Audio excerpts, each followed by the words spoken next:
அவர்களை முருகன் அவர்களை விடுதலை செய் விரும்புகின்ற நாட்டிற்கு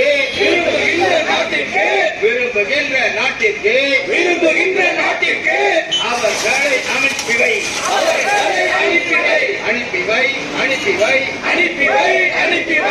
அவர்கள் விரும்புகின்ற நாட்டிற்கு அனுப்பி வை உடனடியாக மூடிடு விடுதலை செய்